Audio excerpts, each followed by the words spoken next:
on Elite as a community manager. Now here you are as product manager.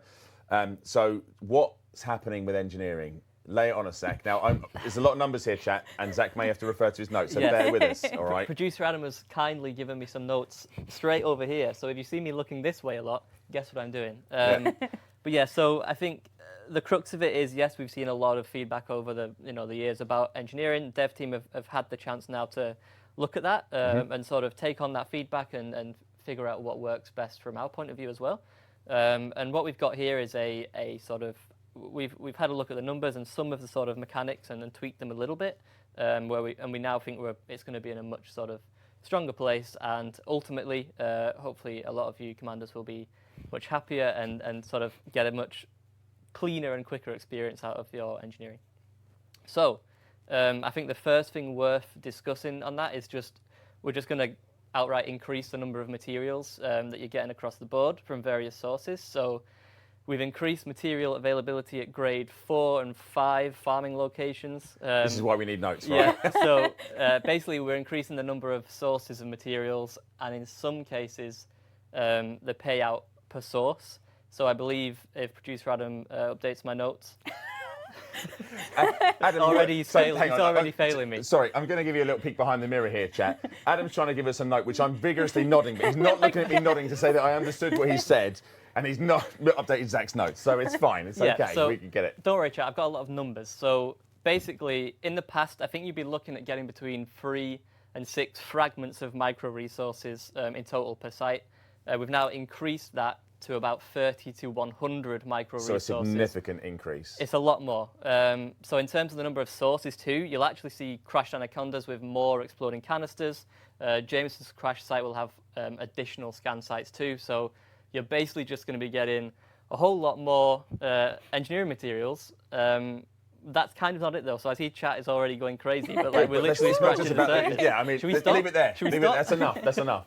But it's not just that, so it's missions as well we're looking at, right? So that's one of the things that people have asked about. Yeah, absolutely. I think obviously a lot of our players actually enjoy the sort of farming process of going and getting materials, but you can also get materials via missions. Obviously players want to engage in missions and feel rewarded for what they're doing. So we've also increased the engineering mats you'll get across the board from missions too. So depending on the mission or material limit you could get, I think it's now up to 24 materials. I think it changes depending on the type of material it is, but we've sort of increased that dramatically. Yeah, so if we have a look down on our notes again. Yeah. Adam's sent us down a river. We're drowning, Adam. There's too much data. We've got the materials. Once you've got them though, I guess that's the next question, right? Yeah, I mean, alongside the mission rewards, we've also done some tweaks to the sort of Fargoid war balance, which we'll talk about as well shortly. But yeah, it's what are you going to do with those? Yeah, we've increased the amount of materials you're getting, which is sort of phase 1. But what about, what do you do with them? I think we thought the requirements were too high in Odyssey in terms of how many materials you needed. And I think in the sort of base game or for ship recipes, it was too random. When it came to getting your sort of engineered upgrades done. So I think we've kind of addressed all of this. The first thing we've done, I think the major thing we've done is we've removed the random element from the sort of spins when you're doing I can hear the relief. I can hear it. I can almost hear it. But yeah. So now instead of having when you go to spin, you've got a sort of randomized chance in the past what your sort of engineering results would be. If producer Adam scrolls down, in fact, I actually think we've got a nice little table that producer Adam can put on the screen. Don't worry, chat. I know we had our sort of Planet Coaster stuff, which was all really fancy. I'm here with the nerd data. This is the stuff that's really going to get you going. Yeah, this is what you guys want, right? There are numbers and percentage signs here. Yeah, I'm already invested. I think the gist of it is, as I said, it's no longer random. If you're rank 5 with the engineer, it will be 1 spin for a grade 1 blueprint, 2 spins for a grade 2, and so on. If you're less than grade 5, it will be more spins, but it won't be a gamble, it won't be random. You can see there on the grid, if you're less than 5, how long it will take, basically what percentage of progress you'll make with every sort of spin that you do. I guess spin is now an outdated term, but you know what I mean? That sort of progress on the circle. It removes that frustration as well. I guess having spent a lot of time trying to get sort of the materials you need, then to not get the result you want, is deeply frustrating. Yeah. Whereas we want people to find the end game, which engineering really is just a bit more of a. It's predictable, and you know what you're working towards, and it allows people to set goals, right? Yeah, I think that's the sort of crux of it. We wanted to make sure that our players felt like they were being rewarded for the efforts they were putting in. It wasn't 100% down to chance, right? That's a key piece of feedback we've seen across all of the feedback from a lot of different groups that we've sort of heard from on engineering. So that was one thing we've done. Again, not all. We've still got some stuff to talk about. So speaking of the engineers themselves, we've also changed the unlock requirements on some of them. So I believe, producer Adam has brought on another table there. So we've basically changed these 4 here. I think let's just go over some of I think you can see, chat, quite clearly. We've just, for the most part, reduced the numbers required for these engineers so that you can get access to them much quicker and easier. That's what we want players to do. There you go. You basically, now you can get your rewards quicker from the game itself, and you don't actually have to have as many of them to progress with what you want to do in the first place. But I think a lot of this comes down to like assessing and valuing our players' time in game, right? How we're spending their time, allow them to do stuff that it can be challenging, but the reward is targetable and predictable, so you know what you're going to get. And again, it's valuing the time and removing some of that frustration that I think we had some feedback on, I think it's fair to say. Yes, just a bit. And I think you said at the start here, we're not saying this is going to be perfect straight out the bat. We're pretty close to what we feel. But of course, we're going to be listening to feedback when this goes out and see if what we've done has landed correctly, right? Yeah, I think so. I mean, we're happy with it. Our testing internally, we're really happy with where it is. Obviously, as always, we do listen to play it, but we want you guys to sort of get this now and test it and sort of see how it goes. But we're in a space where we're actually quite happy with the way it's turning out so far. So far, so good. So far, so good. You mentioned Odyssey. Can you talk a little bit more about the specific Odyssey changes you've done as well? Yeah, so I think the changes we're making are actually a lot more sort of extensive in Odyssey. The goal is to allow players to use multiple suits properly. I think in the past you kind of felt like you had to focus solely on one, purely just due to how hard it is to get the mats and progress. Like you really had to say, okay, I've got this many hours to play the game, I'm just going to focus on one suit. Yeah. So with that in mind, the recipes for Odyssey Engineering have had their material amounts reduced. So combined with getting more rewards for missions and sort of needing to spend less, it should make it easier to really kit out your sort of Odyssey gear as well. And another thing that we've done that producer Adam has got another table for is... He's been a table-making wizard. Yes, Look at him go. Very handy. Yeah, these are the capacity for materials on suits. We've basically upped the capacity, which I know was a pretty big request from our players. You can now carry more materials in your suits. Obviously, the Maverick suit will allow you to carry more because that's kind of what we want it to be there for. But you'll see, all the other suits as well have had an increase in capacity, so... I did just see Commander Alexa saying that they had 8 suits already, Artemis suits. And of course, because you're always out exploring and finding various bits of biologics to find on the planet surface. I know your work, Alexa. Yeah, exactly. But yes, sorry, Zach, I was derailing. I just saw a comment and I had to bring it up. No, that's fair enough. I think that is kind of the general changes that we've made in this rebalance. But we have also done some changes to the ongoing Fargoid War. So obviously, I was going to say, you mentioned that. So what's happening there? Yeah. So back in 18.6 or 06, we overhauled the system initially. Don't like those names. Should do something about those names. We'll do something about them. Don't worry. That's coming up. We basically made the Fargoid War more combat focused and give you better credit rewards for what you were doing. Obviously, we know not all of our players are keen on combat, so there were other things you could get rewards for, like Titan pod rescues and stuff like that. We also rebalanced the overall difficulty of engaging in the system surrounding the Titans and made the pushback from those war efforts around Aspire much more dynamic, so you could feel the effects without having to wait for the Thursday reset. And if producer Adam gives me some more information... Oh yeah, we did a partial rework to the Counter-Strike system. There's so many terms that I've got to get in my head right now. You mean you don't know them all? Yeah, just straight away? Everything. And all the numbers, the percentages, and the changes? It's hard. Zach, come on. The Counter-Strike system basically gave you new ways to fight Fargoids in their occupied space. So there was a new mechanic that basically allowed you to defend ports, which humanity had reactivated.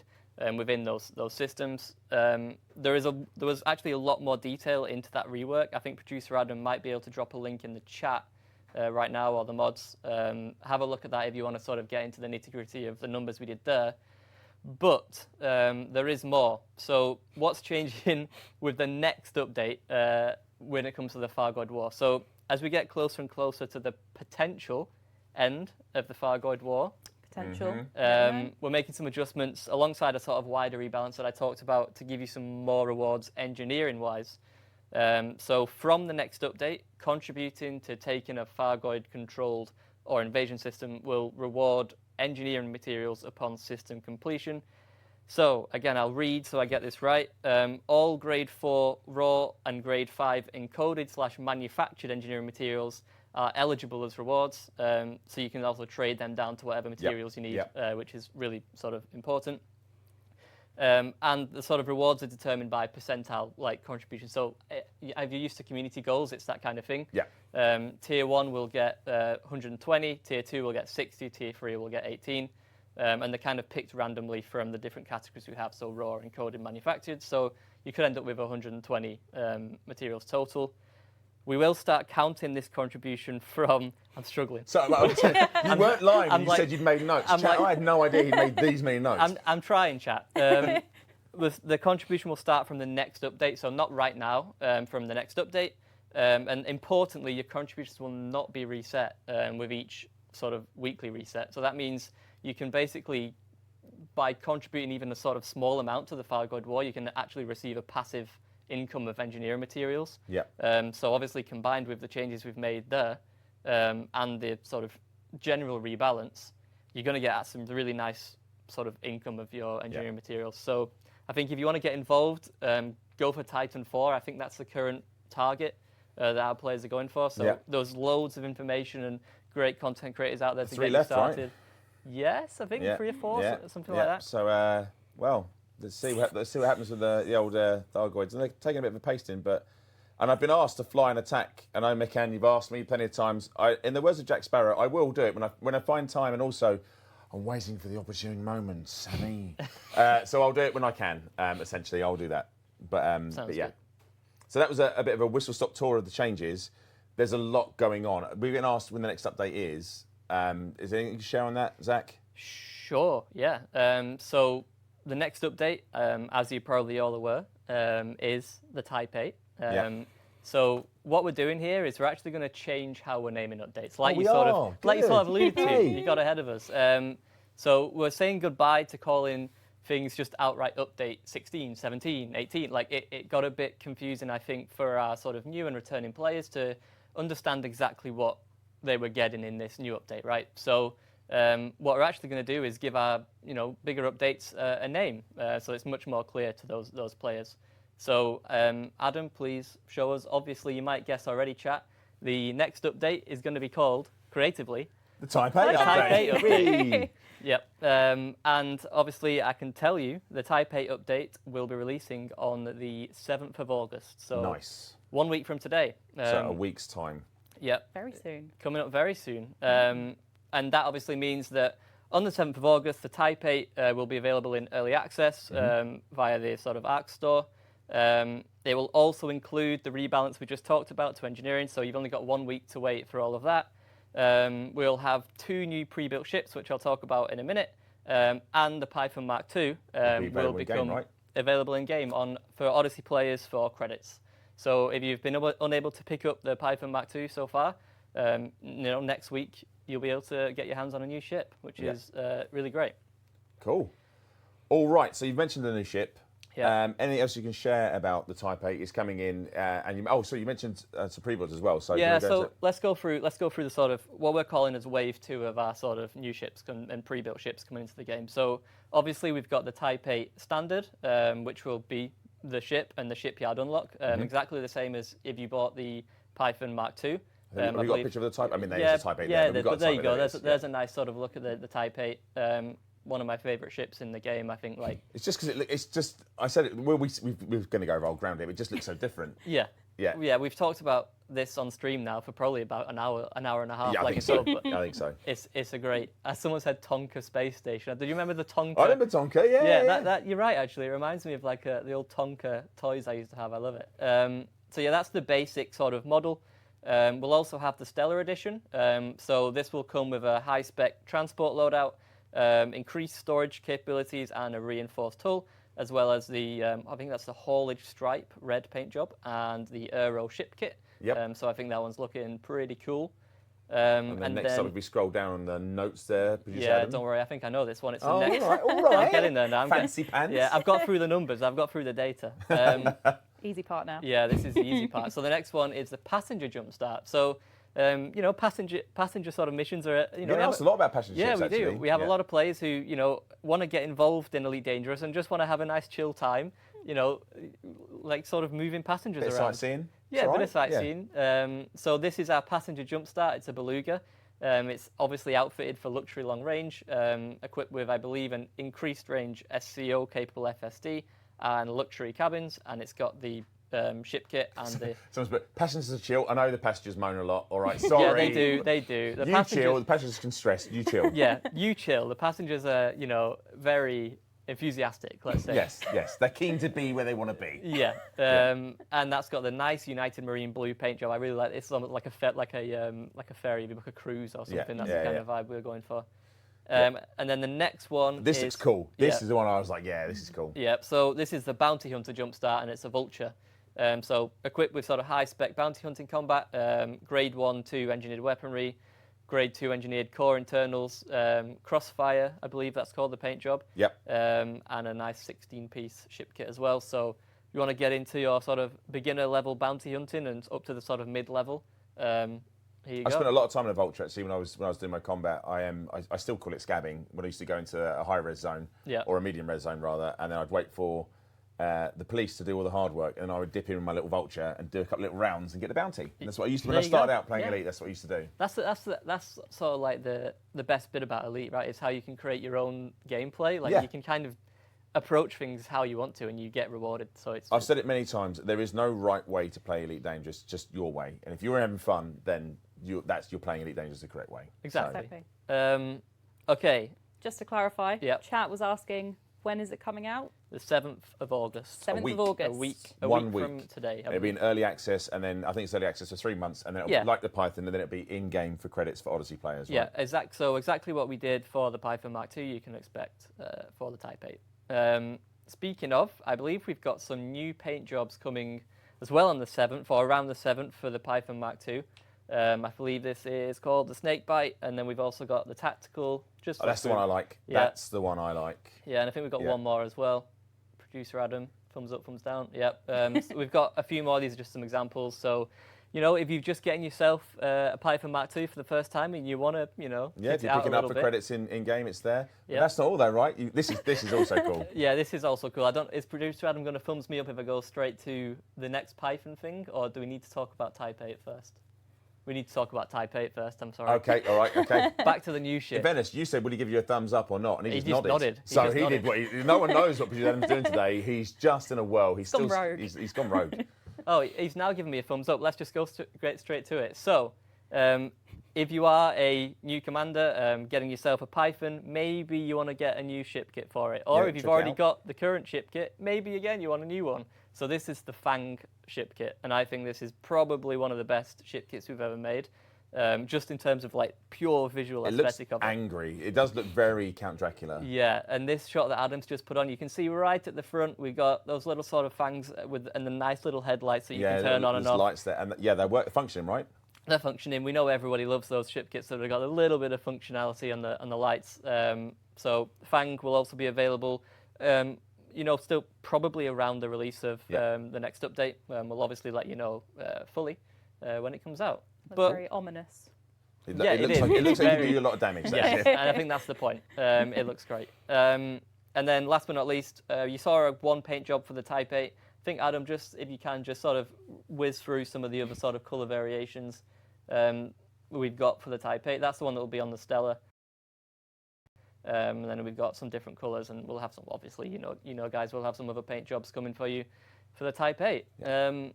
But yeah, that is everything. That's a lot about all the stuff in game. You say like engineering rebalance is huge, and in fairness, like shout out to the development team on that because they're working on a lot of stuff. Yeah. There's still the other feature we haven't talked about, and we haven't forgotten it, by the way, chat. We're just holding on to that until we want to talk about it. Yep. Still coming this year. Don't panic. We're just Yep. being a bit tight-lipped because we're like that. Yeah. As is Power Play. As is Power Play. Yep. They're still releasing ships, and they're doing all the tweaking of the engineering stuff and the Thargoid War and all that good stuff. So huge love to that development team on Elite. We know how hard you work, and it is appreciated. Can we get some 07s in chat actually for the dev team because they are so passionate about this game. So yeah, love to the development team working on Elite. Yep. But outside of the game, Yes. Yeah, outside of the game. So, if you're excited by everything that you've seen there, and you want to get a bit of a sneak peek about you want to see the Type 8 in action, you want to see some bits about the engineering rebalance, maybe the pre-builts. Good news, our Elite Partner Program Early Access kicks off today at 7:30 UK time. So that's in about, 15 minutes? 15 minutes? I think so. Look at my watch. We're running late. So basically, after this show is finished, you'll be able to swap over to your favorite Elite content creators and check out the Type 8 in action. Amazing. Right, Zach, time is getting on, which I didn't realise had gone on that far. Having too much fun. Time Yeah. flies when you're having fun. But we do, I believe, have a winner. We do indeed. So the winner of all of these wonderful bits and pieces and our monitor down there is Semi-Demi. Semi-Demi or Semi-Demi. Well done. Make sure you'll get an official whisper from us, so make sure you give us all your information as we get this stuff shipped out to you. Zach, thank you so much for coming on again. It's been a great show. I don't know how we're going to close this out. It's been so much cool stuff. We've looked at gameplay for Planet Coaster 2. We had a deep dive. Then we had Rich and Adam on. It was so cool to have those in there. We looked at some of the stuff that F1 Manager is out now and available to buy on all platforms. Yep. New DLC for Planet Zoo on console. And then we went through a smorgasbord of changes for Elite Dangerous Engineering, which is a huge thing, right? I know we joke about numbers, but it makes such a difference. Look at the Type 8 and all this stuff coming next week. New kits for the Python. I'm exhausted. I'm exhausted with excitement. Chat, thank you so much for all your love and staying with us. Thanks to the mods. Yes, thank you to our wonderful mods. And also thank you to the mods for sticking around and helping us when we had our 24-hour announce stream. Yes, that was very kind of you. Planet Coaster. Very kind of you.